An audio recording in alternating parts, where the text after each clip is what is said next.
Hi, I'm Gina, and welcome to Oxford Online English. In this lesson, you can learn about using IPA.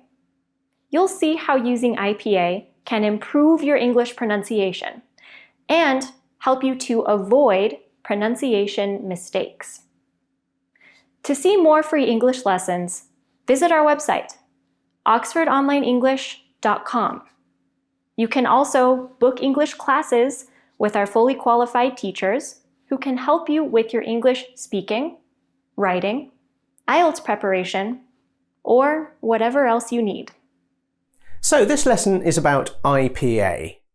What does IPA stand for? IPA stands for International Phonetic Alphabet. Maybe you know something about IPA already. For example, why do you need IPA? Well, you don't have to learn it, but it can help you with English learning. Here's why. English spelling and pronunciation are horribly irregular. Take these words as examples: thorough, Wednesday, consciousness, or champagne. There's not much relation between what you write and what you say. That makes things difficult. To make it clear why this is, let's do a different test. We're going to show you some colors. Say the color of the square out loud as you see it.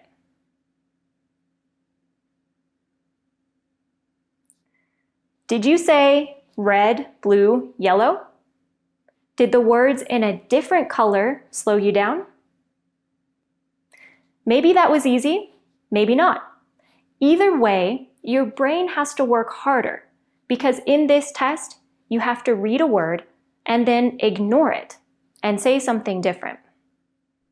That's what reading English is like. You have to see one thing and say something else.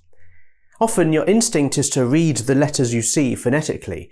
This is tiring to fight against, and it leads to pronunciation mistakes, which can easily become bad habits over time. Using IPA when you study vocabulary solves this problem for you. With IPA, you don't have to see one thing and say another. IPA is 100% phonetic. That means the pronunciation and the spelling match exactly every time. If you've never used IPA before, it might look complicated. It's not. You can learn to use IPA from zero with 1 or 2 hours of practice. In the rest of this lesson, you'll get a basic introduction to reading and writing in IPA. And you'll see how you can use it to make your English learning easier and more effective. One note before we continue. We're using IPA based on Southern British English pronunciation. Other varieties of English, like US English, are written slightly differently in IPA. However, the differences are not large. So now, let's look at how to read IPA. First, some good news. Many IPA symbols are easy because they look like regular letters and have the same pronunciation. This is true for many consonant sounds like b, m, or l. Let's try it. Even if you've never used IPA before, I think you could guess what these words are. Can you say the words? They are street, traffic, darkness. Remember that in IPA, the same sound is always written the same way. In English, a k sound can be written with the letters K, C, or maybe Q. But in IPA, you always write it with K. Consonant sounds, which are often written with 2 letters in English, like th, sh, or j, have symbols in IPA which look different from regular letters. However, there aren't so many of them. Take a look. Pause the video if you want more time to study these. Ready? Let's do some practice. Can you read these words in IPA? Can you read the words? They are fridge, think, teacher, shopping. By the way, do you see the little mark which looks like an apostrophe in the last two words? Do you know what it means? This mark shows you where the stress is in the word. The syllable after this little mark is stressed. Now, you can already read a lot in IPA. What do you need next? Reading vowels in IPA is a little more work. Why? Because the Roman alphabet has 6 vowel letters, but there are at least 22 phonetic vowels in English pronunciation. Why at least? It's because there isn't one way to pronounce English, and so there's more than one way to write English in IPA. Also, sometimes people use different systems for writing in IPA. For example, one book might use the same symbol for 2 vowel sounds which are very similar to each other. But another book might use different symbols.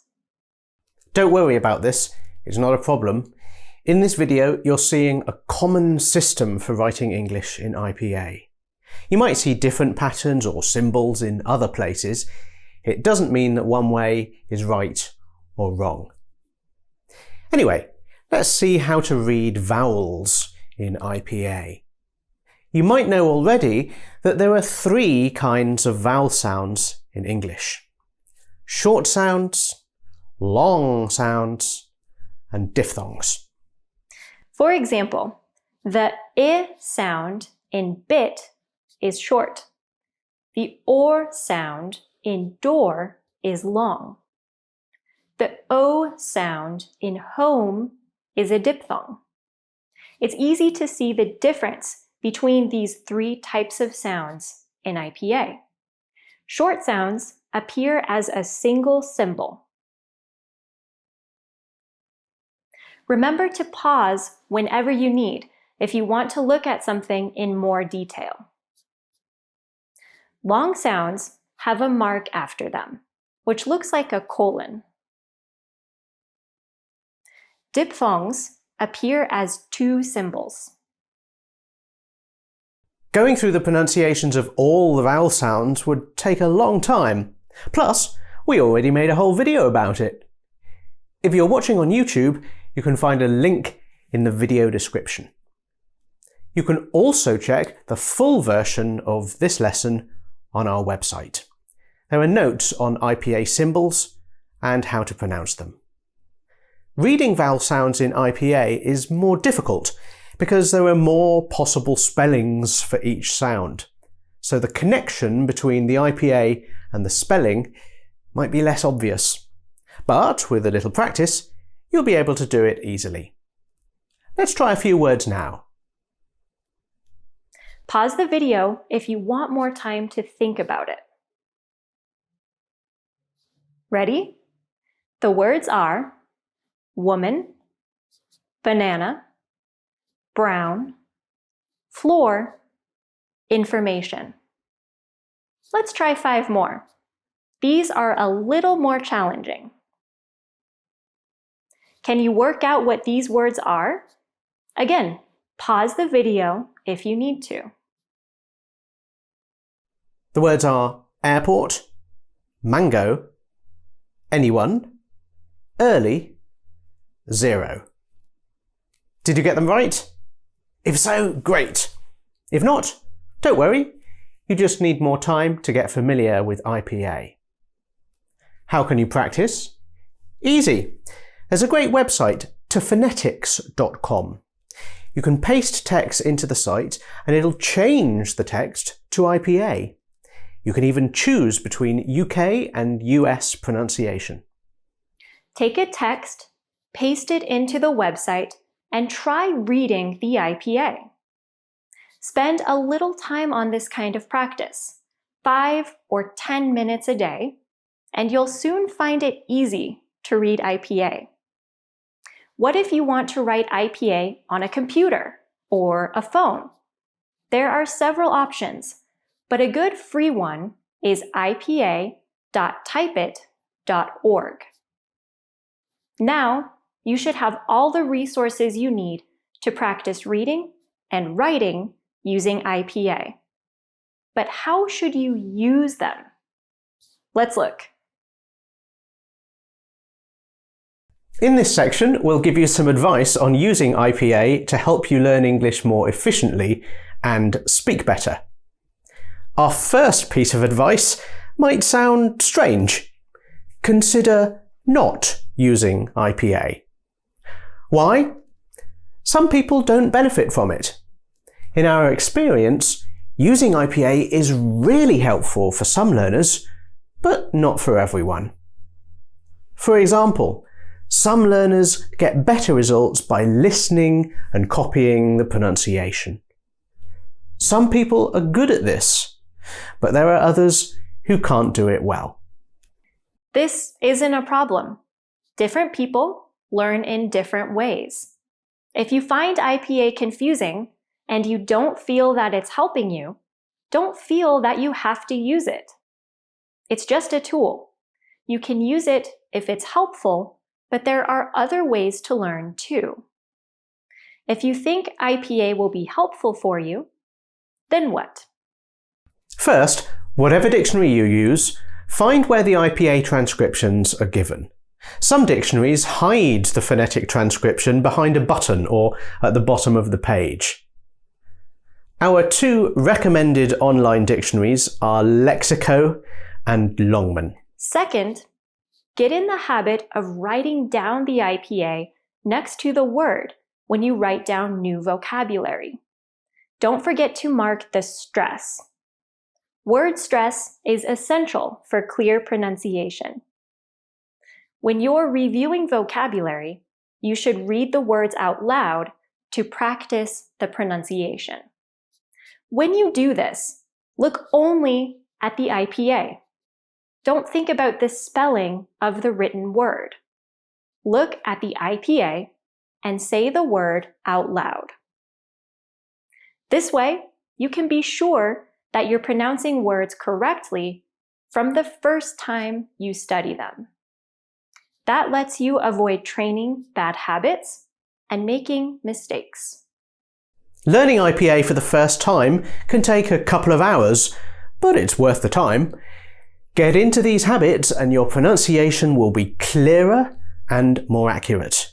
And it doesn't need much effort from you. Do you have any other tips for using IPA to improve your English pronunciation? Please let us know in the comments.